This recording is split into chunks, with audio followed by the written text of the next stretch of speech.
আসসালামু আলাইকুম ওয়া রাহমাতুল্লাহি ওয়া বারাকাতুহু। প্রিয় ভিউয়ার্স, আশা করি সবাই ভালো আছেন। আজকে যে বিষয়টি নিয়ে আলোচনা করব সে বিষয়টি হচ্ছে আপোষ বন্টননামা দলিলের গুরুত্ব না মানলে দলিল টিকবে না। উত্তরাধিকার সূত্রে যে সকল সম্পত্তি পেয়ে থাকি আমরা, সেই সকল সম্পত্তির যে আপোষ বন্টননামা দলিল হয় সেই দলিলের কতটুকু গুরুত্ব সে বিষয়টি নিয়ে আলোচনা করব। তাই ভিডিওটি না টেনে সম্পূর্ণ ভিডিওটি দেখার জন্য অনুরোধ রইল। আর ভিডিওটি দেখার পরে যদি ভালো লাগে, মন চায় লাইক কমেন্টস করবেন, শেয়ার করবেন। আর আমাদের চ্যানেলটি যদি ভালো লাগে, আমাদের পরিবারের সদস্য হতে চান, তাহলে চ্যানেলটি সাবস্ক্রাইব করে পাশে থাকা বেল বাটনটি অন করে দিয়ে আমাদের সাথেই থাকুন। প্রিয় ভিউয়ার্স, আপোষ বন্টননামার দলিল যদি না করা হয় তাহলে কি ক্ষতি হতে পারে, আর এই আপোষ বন্টননামা দলিলের গুরুত্ব কতটুকু? এই আপোষ বন্টননামা দলিলের গুরুত্ব অপরিসীম। এই আপোষ বন্টননামা দলিল যত সময় না করা হয় তত সময় পর্যন্ত এই মৃত ব্যক্তির রেখে যাওয়া যে সম্পত্তি, সেটি হতে পারে উত্তরাধিকার সূত্রে পাওয়া সম্পত্তি, পৈতৃক সম্পত্তি, মায়ের সম্পত্তি, যে সম্পত্তি আমরা ওয়ারিশ হিসাবে দাবি করি না কেন, সেই সম্পত্তিটি অবিভক্ত সম্পত্তি হিসাবেই কিন্তু থেকে যায়। আর এই আপোষ বন্টননামা দলিল করার পরে এই সম্পত্তিটি বিভক্ত হয়ে যায় এবং ওয়ারিশদের নামে নামজারির মাধ্যমে ব্যক্তি মালিকানা চলে যায়। এই আপোষ বন্টননামা দলিল, এটির গুরুত্ব এক নম্বরে আমি মোট 9টি পয়েন্টের কথা বলবো। এই 9টি পয়েন্ট যদি আপনারা বুঝতে পারেন তাহলে আপনারা এগুলি সংশোধন করে নেবেন। আর যদি আপোষ বন্টননামা দলিল না করে থাকেন তাহলে কিন্তু এই সম্পত্তি যারা ক্রয় করবে তাদের দলিল কিন্তু টিকবে না। কেন টিকবে না, তার 9টি পয়েন্ট নিয়ে আমি আলোচনা করব। এক নম্বরে হচ্ছে আপোষ বন্টননামা দলিল ছাড়া যদি কেউ সম্পত্তি বিক্রি করে আর যদি কোনো ব্যক্তি সেই সম্পত্তি ক্রয় করে, তাহলে বিক্রিত সম্পত্তির মালিকানার মধ্যে, অর্থাৎ যেই সম্পত্তিটি বিক্রি করলো সেই সম্পত্তির দলিলের ভিতরে রেখে যাওয়া ওয়ারিশ যারা, মৃত ব্যক্তির প্রত্যেক ওয়ারিশ ওই দলিলে তাদের অংশ থেকে যায়। এটি হচ্ছে সবচেয়ে গুরুত্বপূর্ণ একটি বিষয়। 2 নম্বরে হচ্ছে জরিপ খতিয়ান এবং নকশা ঠিক থাকে না। যেই জমিটি আপনি ক্রয় করবেন,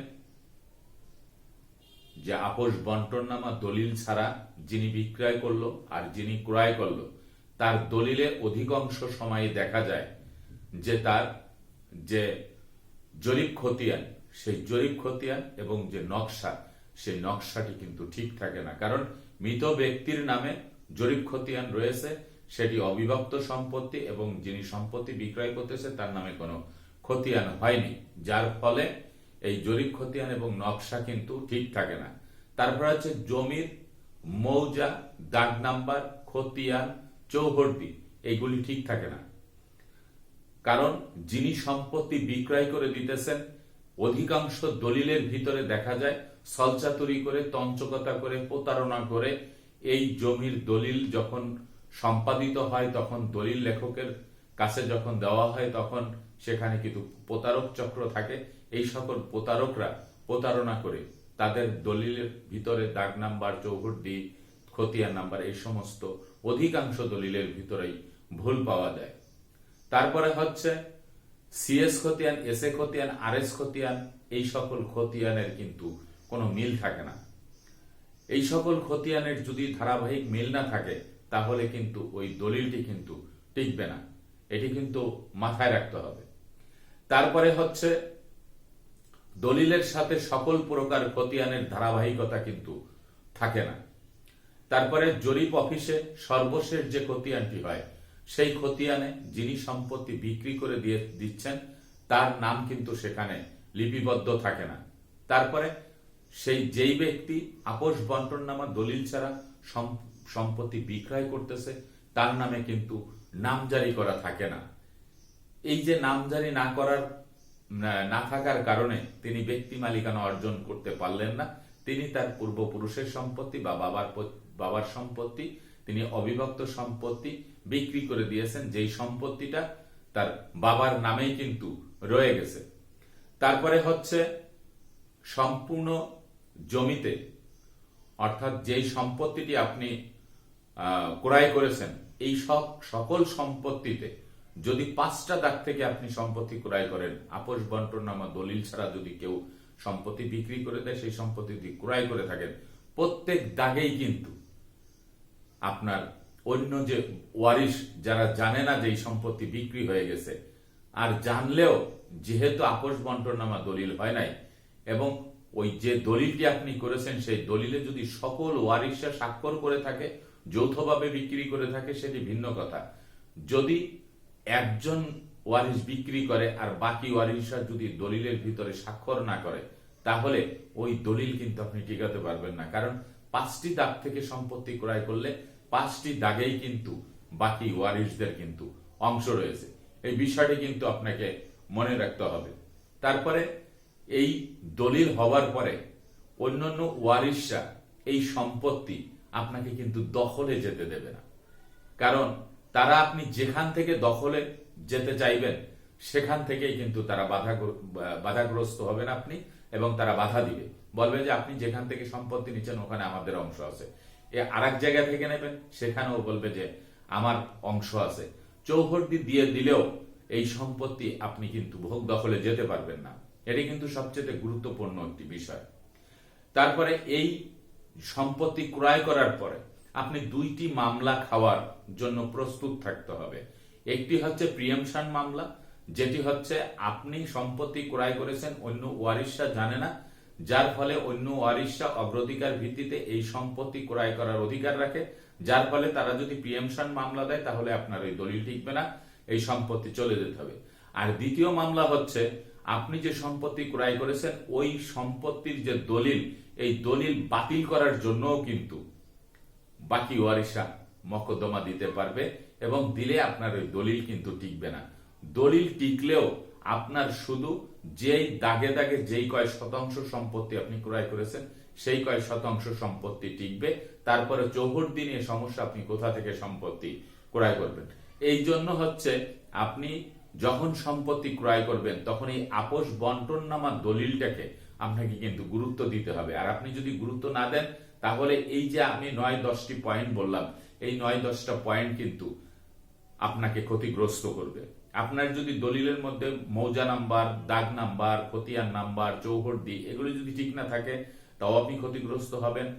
এই সম্পত্তি ক্রয় করার পরে যদি অন্য শরিকরা যদি দলিলের সকল শরিক স্বাক্ষর না করে, তাহলে সেই দলিলের যিনি স্বাক্ষরিত করেছেন অন্য ওয়ারিশরা সেই দলিল বাতিলের জন্য মকদ্দমা করতে পারবে। আবার তারা যদি সেই সম্পত্তি ওয়ারিশ, বাকি যে ওয়ারিশ আছে সেই ওয়ারিশরা যদি প্রিএমশন বা অগ্রক্রয় মামলা করে, তাহলেও কিন্তু সেই দলিল আপনি টিকতে পারবেন না।